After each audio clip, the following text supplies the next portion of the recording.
All right. Yay, it worked. Okay. Here we are. After a little bit of technology glitching, we are back, or we are here. We're So, here. yay. Today I'm back again with Dr. Ruth Roberts. We are going to talk about how to get started in this holistic nutrition journey for you and your pet and how to encourage others. It doesn't have to be difficult. It can be actually fun and engaging, and that's what we want to encourage. So I'm going to let Dr. Ruth introduce herself again in context with what we're talking about today, and we'll go on from there. Please put any questions, comments you have in the chat, and we'll get to them. If you're watching this on a replay, you can always reach out to us with questions, and we can hopefully get those answered for you also. So go ahead, Dr. Ruth, tell us a little bit about yourself and what we're talking about today. Well, golly. So I am a veterinarian for 35 years. I started down the traditional Chinese veterinary medicine pathway in 2005, went on to get certified in acupuncture, Chinese herbal therapy, and most importantly, in food therapy, and was studying functional medicine in 2012.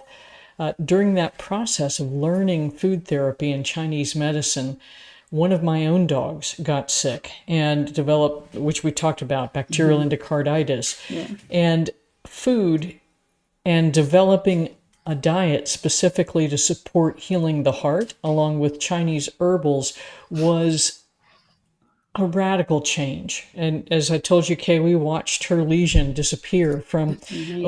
over a centimeter, which I can't show you because there we go, which is this big, Uh-huh. on ultrasound down to the width of a piece of paper. And this is remarkable. And she developed a bacterial endocarditis at 9, lived to be 13 without any problems. That's amazing. So she just showed me how critically important food is. And so I started talking with my clients and developed the first iteration of the original CrockPet Diet, which is designed to be batch cooked and incorporates healthy proteins, fats, vegetables, grains, and starches, or beans rather, if the animal is tolerant of them.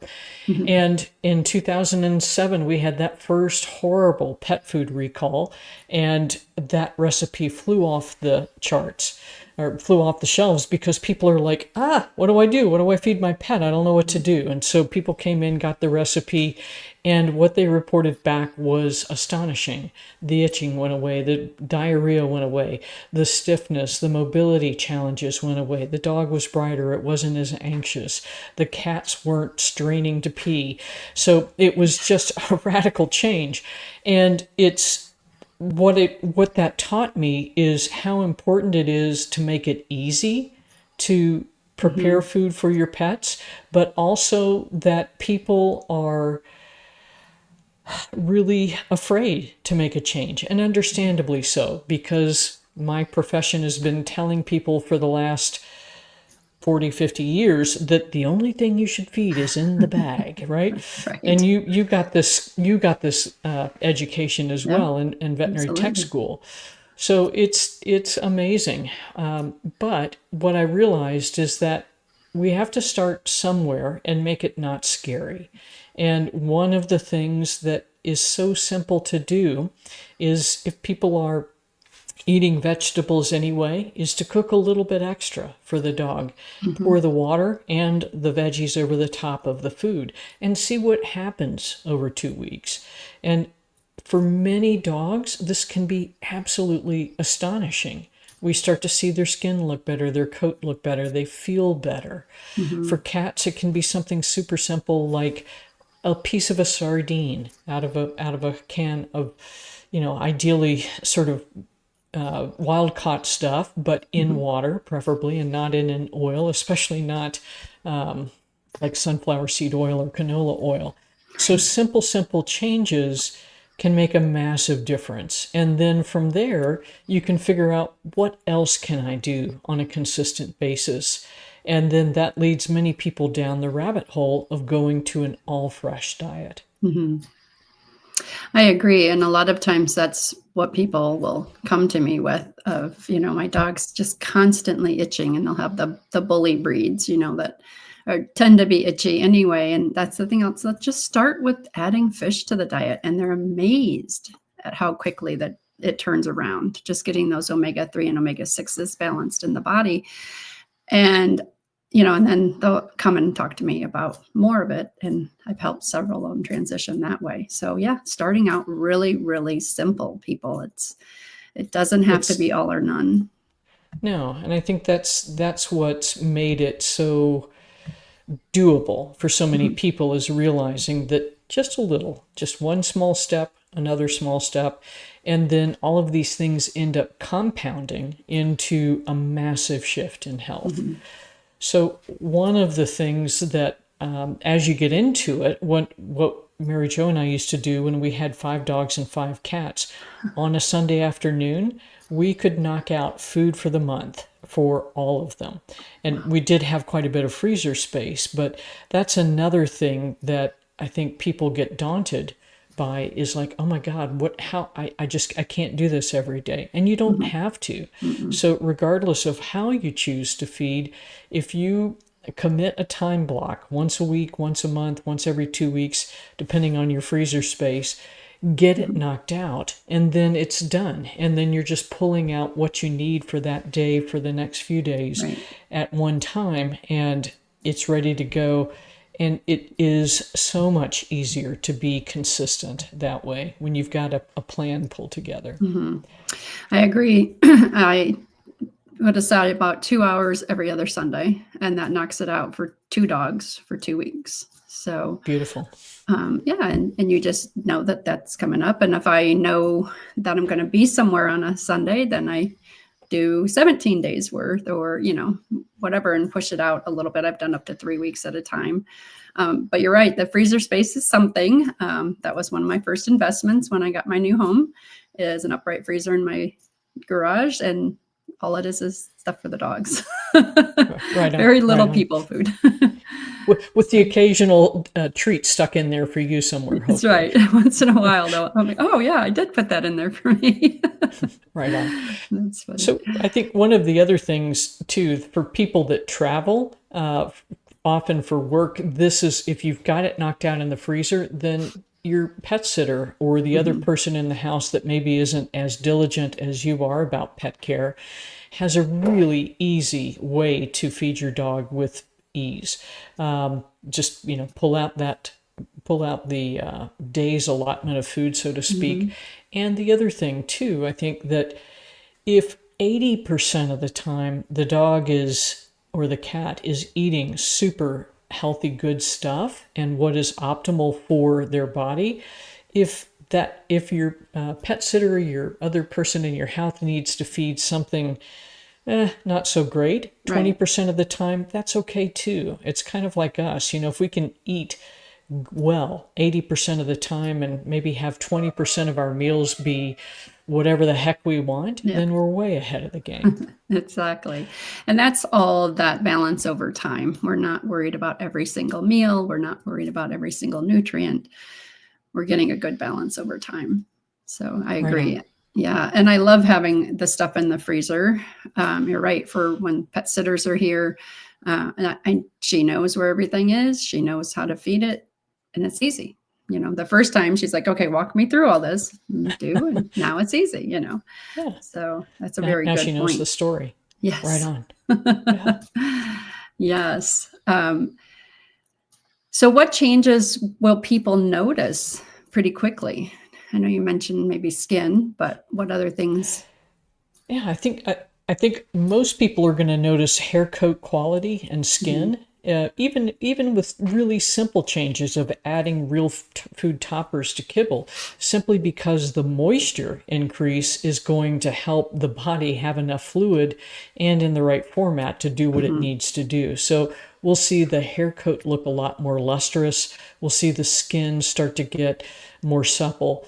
I mean, the dog that wowed me the most, and that I wish so much I had before and after photos of, was a border collie that was 10 years old. He'd been diagnosed with kidney disease at 4 and put on, the prescription diet, and his hair coat just looked burnt and Mm-mm. dry and brittle.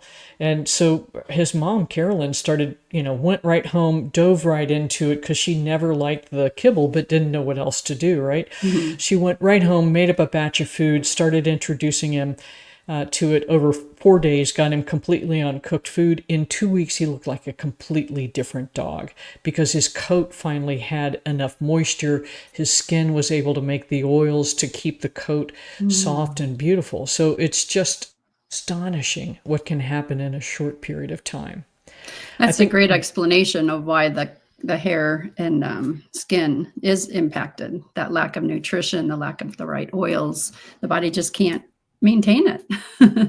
right. And if we're feeding something that's 40% cellulose, so a filler, essentially, that's just going to desiccate these guys, and the Mhm. body can't maintain homeostasis. Well, and that is so that explains so much of why the male cats are constantly plugged. They are chronically dehydrated. Right. Yeah. There was a study, oh golly, probably 15 years ago now, and unfortunately a lot of my colleagues still haven't seen it, but they looked at cats eating dry food and cats eating canned food Mhm. and compared the water consumption and then urine output. And what they found was the cats eating dry food drank twice as much water, but had half the urine output of the cats eating canned food. Wow. So, I mean, we're creating a disaster for these Mhm. guys, but because they're desert creatures, they're already in a slightly dehydrated state, and then when we feed them food that sucks the moisture out of their bodies, Mhm. we are creating a disaster for them. Yeah, we definitely are. Um, so one of the questions that comes up for me a lot of times is, or that I struggle with is how to share this information without coming across as a know-it-all or, because people, and I guess it often starts with people telling me my dog's too thin. And so then I'll try to work from that angle. But what's your best approach with that? That's the deal, right? Because we see such a profound change, we want to go tell it on the mountain, right? We want to get Exactly. evangelical about it. And so the thing that I think helps is to start thinking of yourself before you made those shifts and what your thought pattern was when somebody told you this news and what your own resistance was to hearing it. And then take that information and figure out how to soften the message.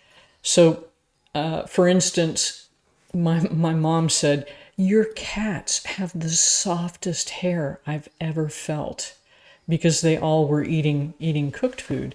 And so that sort of a comment, then you could say something like, they're finally getting enough moisture. After we Mhm. switched them from kibble to canned food and then on to cooked food, they had enough moisture in their system and their fur got so much lustrous. Really? Wow, that's amazing. Mhm. Yes, and then we saw whatever it is you saw next. So I think that's the thing is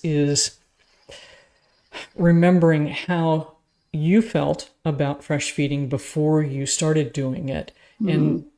so, right, classic objection overcoming, figure out what your own objections were. And I get what you're saying because most, like this body condition scoring system has been around for what, 30 years now? Yeah. And so on a 1 to 9 scale, we should be at about 4.5.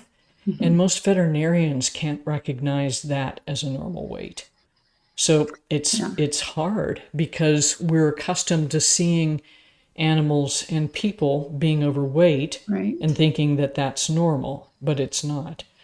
And that's a difficult subject to cross because people get really sensitive about it. How have you handled They that when you do. start that conversation, Kay? Well, mainly, if and like I said, it happens to me a lot, especially after I've had her groomed, because she's pretty much a my night they nor according to Embark, she's 92% poodle. So she's got that very tall, lanky poodle body. And I'll be walking her and a perfect stranger will come up and say, "Your dog is way too skinny." And I'm like, "Well," and they'll have their dog with them, you know. And I said, And "Well, you're like, actually, her body condition score is actually perfect. And can we have a conversation? Do you want a conversation about it?" I always ask them, "Would you like to talk about it?" You know, and sometimes they're receptive and other times they walk away. But that's, if they've approached me with that negative comment, I just try to really soften it and say, let's have a conversation about overweight dogs. And, and I don't point a finger, even though I'm looking at their dog and thinking that's dog's 20 to 30% overweight, it's ideal weight, but you have to be really careful with it. So yeah, I've learned to tailor it according to what questions they ask, but it isn't easy because people are so brand loyal. They want to trust their veterinarian, right. that white coat syndrome. And so it's hard. I've had people, "Well, who do you think you are telling me this kind of attitude?" And I'm like, I'm just telling you my experience and leave it at that. Yeah, and I get that. And that's kind of where the holistic pet health coaches have been able to say, well, Dr. Ruth Roberts developed this diet. Right. Gosh, 2006, we're almost up to Almost 20 years. 20 years now, Yeah. so 19 years ago. And it's been, reviewed by a board certified veterinary nutritionist, and it's balanced and complete for all life stages according to AAFCO standards. Mm-hmm. So, so they're able to say those things, and then people are like, oh. Mm-hmm. But it's a hard thing, right? If you don't have the ability to present credentials, and it gets difficult too, because, and I've had conversations with people and they're like, "Well, who the heck are you?" And I'm like, "Well, go look, here's my website, you can go check it out and decide for yourself." Right. But it is, so I think that there's curiosity, and then and a little bit of fear, right? Mm-hmm. Because it's different and it's not what we've been told is correct. So that's a tough one. I love and I when think, one of the first things they'll say to me is, "Well, I never feed them table scraps." And I'm like, "Oh, yeah, well, let's talk about that." yeah, That's not a bad thing, giving them your food. yeah. Yeah, I think that's it. It's just overcoming that fear, because Yeah. my profession is said for, 30, 40 years, and is saying it's harder and harder now. Never, never give your dog table scraps because it'll cause pancreatitis and yada, yada, yada. So the thing is that dry food truly did not exist on a consistent basis until the 1950s. Right. But most people don't remember that, right? 10 years ago right now is a long time ago, Yeah. much less, 50. And all of this started back in the 1800s, mid 1800s, with the dog biscuits developed Right. by a guy named Spratt. So it's a very short history of how we've been feeding like this, Mm-hmm. and unfortunately, it's created just disastrous consequences. Well, and marketing is so key to these big kibble companies, and they've done an amazing job, and they continue to do an amazing job. And so it's hard. It's hard to overcome those beliefs. So, what do you think the biggest myth is to overcome about holistic nutrition? That it's not something you can do yourself, Yeah. and we all do need guidance so that we stay in the right lanes in Mm-hmm. terms of hitting the right quantities of nutrients throughout the week. Mm-hmm. But I mean, so the classic question back to the veterinarian is, do you feed your child power bars? And something that comes out of a bag, like, it's just like the concept that you can't feed real food, when you put it in those terms, I think becomes ludicrous. But most people haven't had that shift in thinking yet. Yeah. So I think it's really tough. And so all you can do is show by example and say, look, here's a photo of my dog before we started doing this. And Mhm. before we started doing this, he or she had these problems. And now they're either much better or they don't exist any longer. Mhm. And when people ask you, I think that's the other thing is, like you were saying earlier, to take a positive twist on it instead of hitting a negative comment back with a negative comment. So saying things like, if your neighbors ask you, what did you do? It's just sharing and letting Mhm. it go. And then letting them ask the next question, right? Because we want to give it all Right. in one go. And most people are not prepared to hear that. So I think that's part of it. And honestly, at this point, in terms of myth busting, we're overcoming marketing. And that's what is so frustrating because Yes. the science, yes, science was used to develop these diets, but most of the science is about that the diets didn't create harm and that no bad changes happen. There was not really a study to say, did this improve the benefits for the pet? With the prescription diets, we can say, oh, yes, this lower protein diet dropped BUN and creatinine values or some other Mhm. specific thing, but that still doesn't look at the overall health of that animal. The numbers, the paper looks better, but the dog looks horrible, Right, and right? the length of time that they do them, there's no, long-term survival, long-term thriving studies. It's these, 6-month max studies that show that the dogs lived, basically. you know? Yes, yes, and that there were no significant aberrations Right, in their lab tests, essentially. But yeah, that's the thing, right? No significant aberrations. What right. does that mean? Exactly.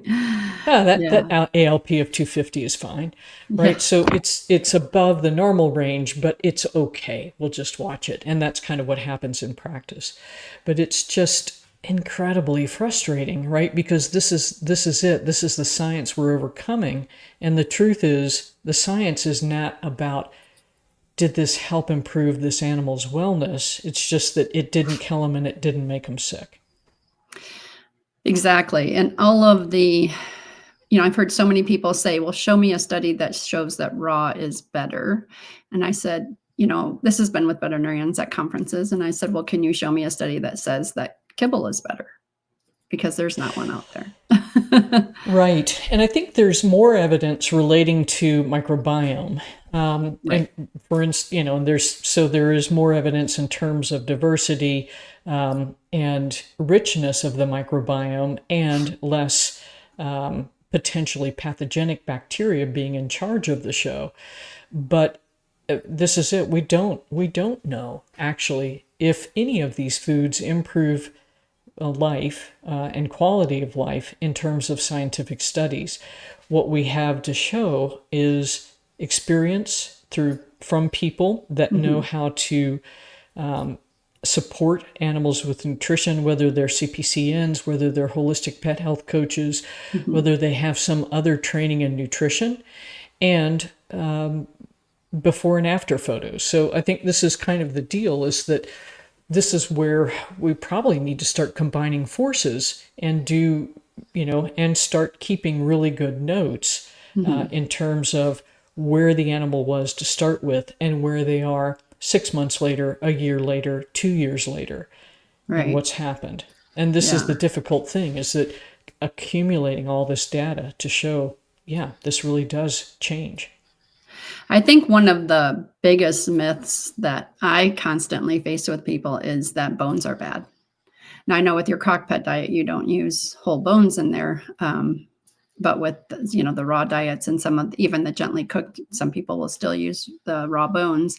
And Mhm. the looks I get when I tell them that I give my dog chicken bones and turkey bones, and it's incredible. Yeah, no, and I think raw bones are amazing Yeah. for treats. We'll use them like if people are going to use raw bones, then we'll just Mhm. tell them to leave the calcium out because Right. they're going to get that from chewing on the bone.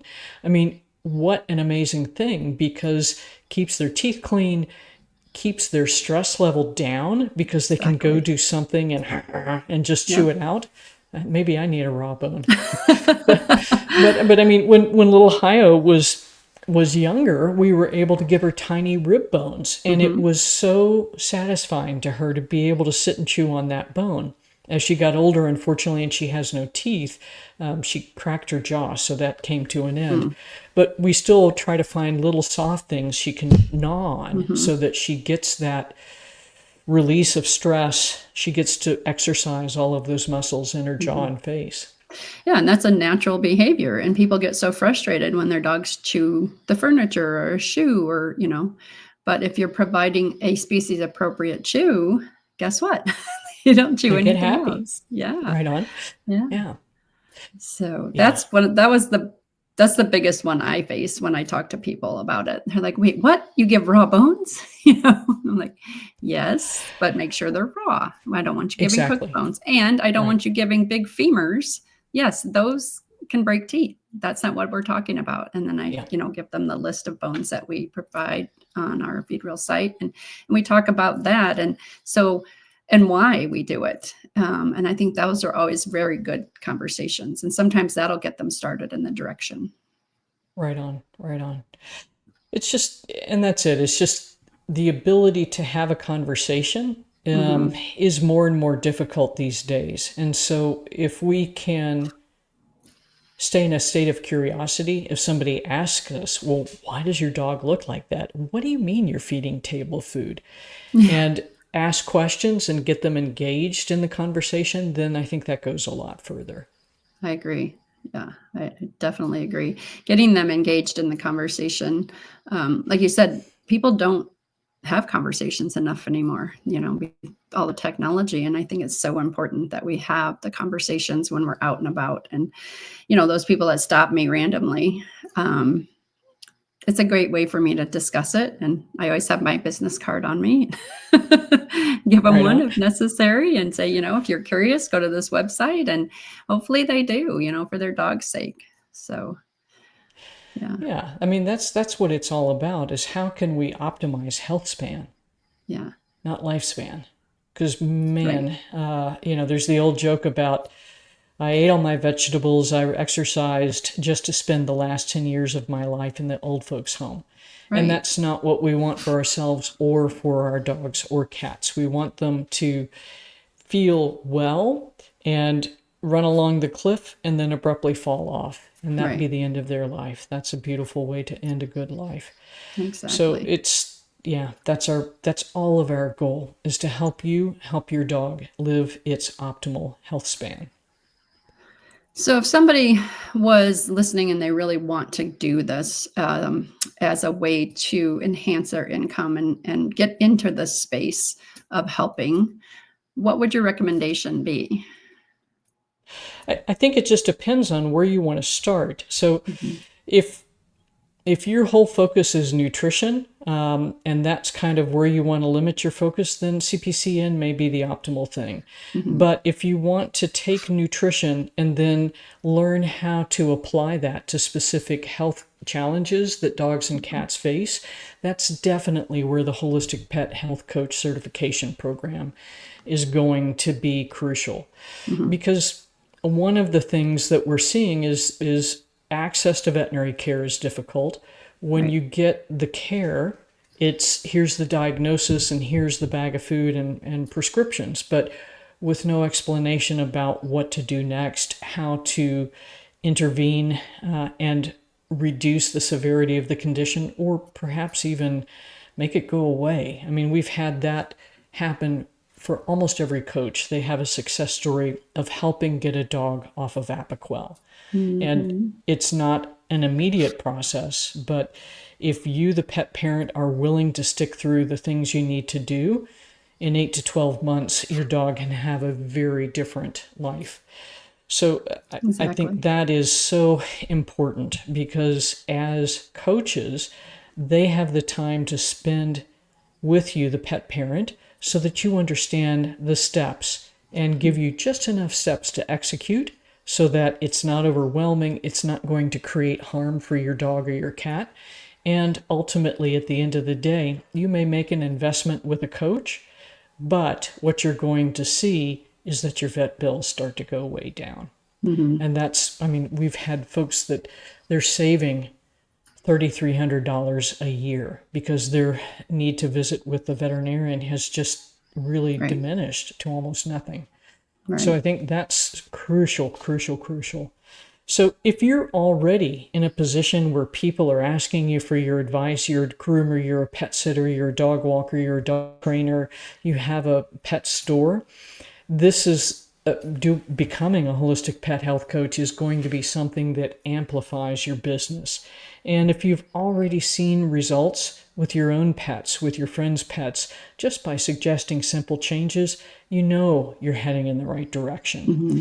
So this is the deal, is that if you're ready to step up and offer more help to pet parents, this is the program for you. I agree. I absolutely love your program, the way it goes into all the different body systems and how nutrition impacts every one of those systems. And that to me is so comprehensive that you can, really hone in on what clinical signs your dog is having. Yes, you can work with the veterinarian with your traditional testing, but then working with a coach and having them walk you through how to use nutrition, um, it's just a remarkable way to treat your animal and yourself, if that's what you're worried about, going with the holistic coach for yourself too. Right. The stats are staggering with the number of veterinarians versus the number of pets, and it's no wonder they can only give you 10 to 15 minutes of that in an appointment. They're not going to sit down and talk to you about all of the nuances with your pet. They have the overall, oh, kidney disease, here's a bag of food, rather than let's see what's going on with your specific pet. So I think that's Right on. where you really drill down. And that's kind of the frustrating thing too, right? Because veterinary medicine has become very corporatized. Like Yes. Mars Veterinary Care alone owns about 40% of veterinary medicine in the United States. Mm. And there's several other big chains as well. Yeah. But what's happening is the vet sees, oh, elevated BUN and creatinine. Oh, your dog has stage 2 kidney disease. Take this bag of food, blah, blah, blah. Right. Well, the dog's been vomiting for 2 days. That's why the BUN and creatinine are Right. elevated. But because the veterinarian is so pushed for time and so pushed to produce Yep. income, they're not able to take that step back and say, oh, okay, we need to look at a few other things first. And that's part of what the coaches can help pet parents figure out is, what did your vet say about this exactly? And they'll come on coaching calls with me on Monday and they're like, does this make sense to you? And so there we are, is that, it's like, well, that's a little worrisome. And then, and so then they'll go back to the client will go talk to the vet, and the vet will say, oh yeah, thanks for pointing that out. And then they're able to go down the right pathway to do additional diagnostics if that's indicated, or say, oop, nope, you don't need that medicine, but this may be helpful.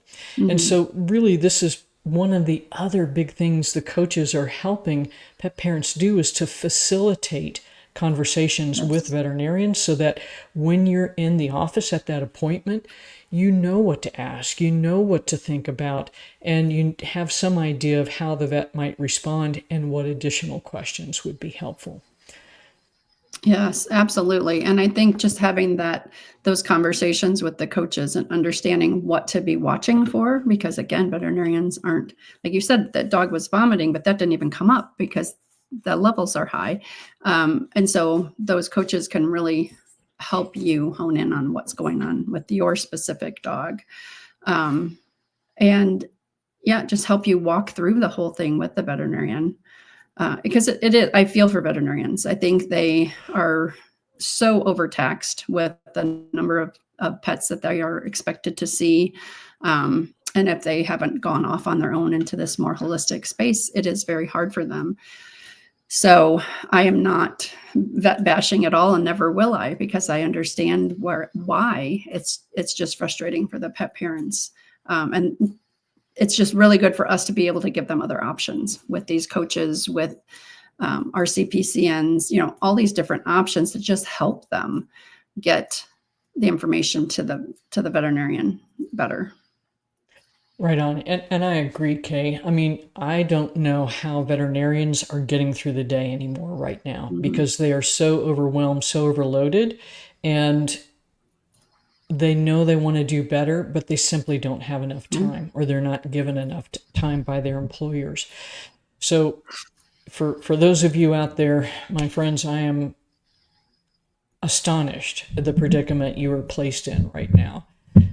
And so this is the whole goal, was to have the coaches help the pet parents be better clients so that they Mm-hmm. can ask the questions, get the answers, and help make sure that you have all of the information you need to do your job as best you can.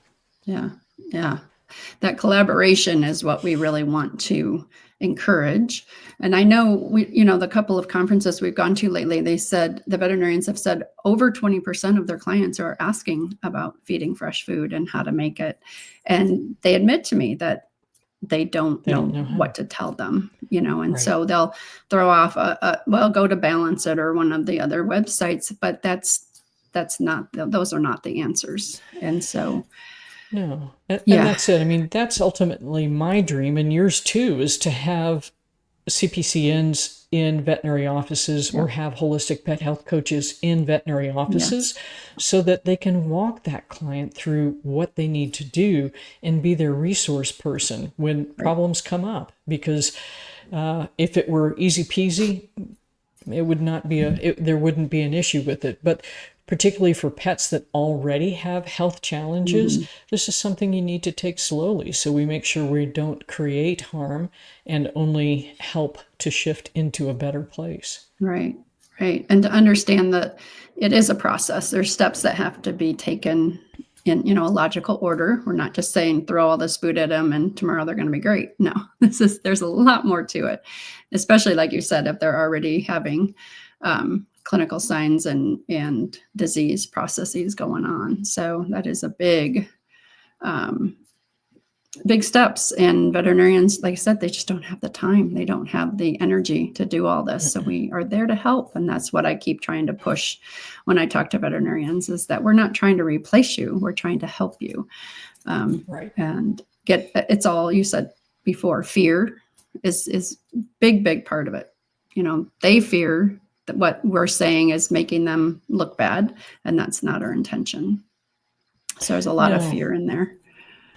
there is. And that's the thing, is that anytime you're confronted with needing to change, fear is one of the first emotions that come Yep. up because you're literally stepping into the unknown.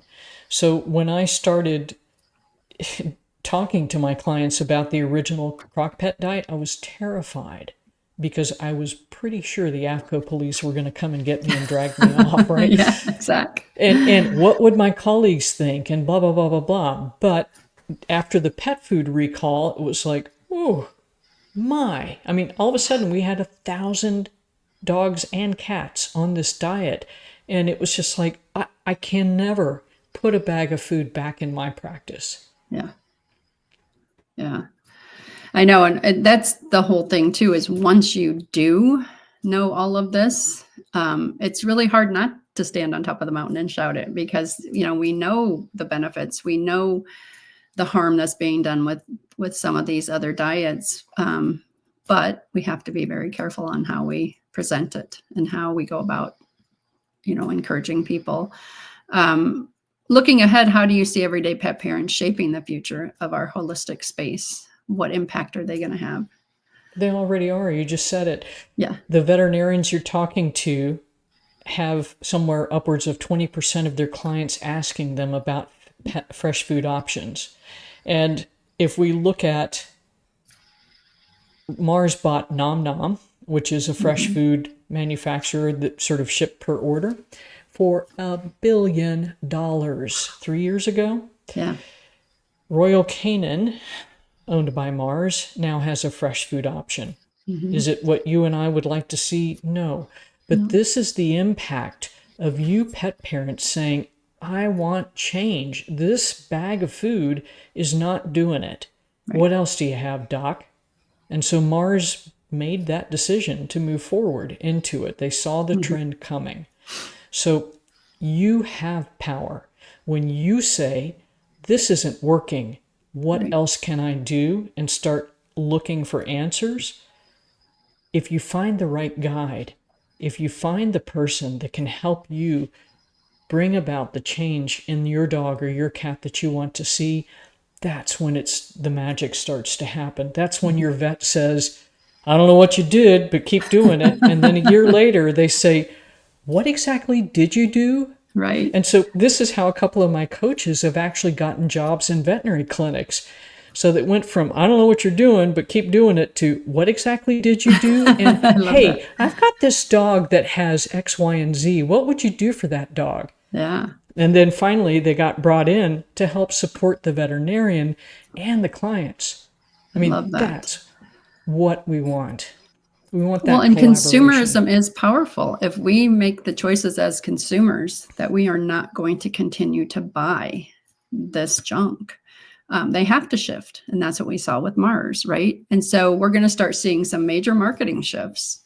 I already have seen the Royal Canin bag, no fillers, no bad this, no bad that. And so basically they're admitting that the other food isn't good. It's just comical. Like, how do you do both of those at the same time? Because it's got to be a transition now, Yeah, right? right. Yeah. So it's like everything. They got to keep the engines humming while they transition into what's actually better for the animals. Yeah. It is what it is. And so if we keep making choices that pull them further down that line, then this is how we change and we shape the future. Mm-hmm. And I think people, you hear it from everybody. I can't make any changes, but you can, just by your choices, and to encourage people to keep making those changes through their choices, through their voices. We will see the differences can continue to compound. I mean, even in the 4 years that I've been in this space, I'm amazed how much more is available, how many more veterinarians are saying that clients are asking about it. It's not a trend, it's a movement. So Right on. And Kay, I think what you said is really critical. There are choices you can make to make things different. And the way I like to put this is, back in 2005, I was a good 80 pounds heavier than I am now. I had fibromyalgia, I had IBS. And the way that I went from there to here is that I made a choice every day about what to do and what not to do. not to do. And that's it. So if you break that elephant down into daily tiny bites, you can change anything.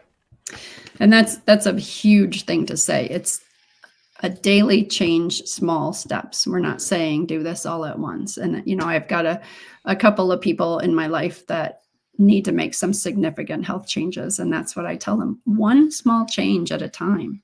Get that very small change, drinking more water, for instance, ingrained in your system, and then let's tackle another small change, and you're going to start seeing some changes in your life. So the same with the dogs, small changes. Right on. And so food is the biggest one, I think, for both of us. And then you can open the can of worms and look at the environmental toxins, look at all of the other things, the spay-neuter syndrome, the vaccines, the this, the that, the other. Oh no, we froze up.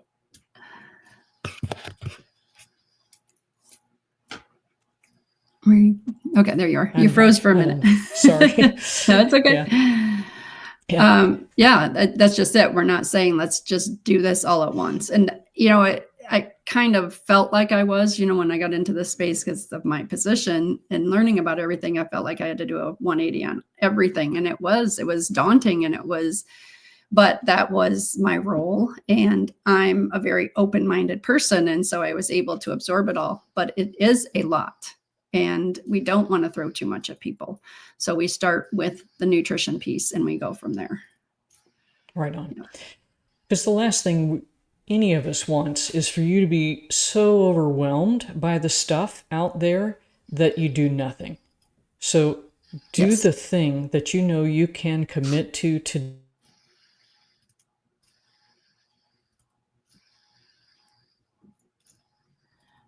Our connection isn't working as well. It's freezing again. Come on, unfreeze. I guess my internet's done for the Yeah. day. You're way out there. So, well, and we're close to wrapping up anyway. It's been a great conversation as always with you, Dr. Ruth, and I am so looking forward to seeing you next week Right on. at Whole Pet Con. If you want to tell us a little bit about that, feel free to.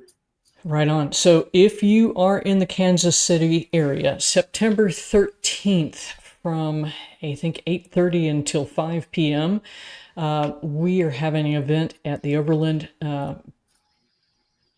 Convention Center. Whew, almost lost it. And it is going to be amazing. So we have Rita Hogan, Jay and Adrian, the two crazy cat ladies. I'll be speaking. Dr. Linda Loudon will be speaking. Amy Renz will be speaking. There's going to be Kay from Feed Real Institute, obviously, and then 15 other vendors, and it's going to be a ball. So we've got some amazing food lined up, so breakfast and lunch, so that's included in the ticket price. Come join us. It is going to be so much fun. And Rita's going to be signing her book, and I think there is a copy available for everyone that comes. Yay. So do it. Right I'm on. so excited. And I know Joni from Real Mushrooms is going to be there too. Thank so I'm you. really That's the person I left out. Yeah, yeah. I'm really looking Yeah. forward to seeing her again. I mean, these are all people. I'm so excited to see everyone. And just hanging out in these, like the Feed Real Summit and then this whole Pet Con, the atmosphere is just so magnificent because we're all like-minded people. We're all so enthusiastic about our pets. And I enjoy it so much. So I'm really looking forward to coming to your event next week. Right on. And I'm super psyched too. And that's the thing too. There'll be 25 holistic pet health coaches there, so you can go pick their brains as well.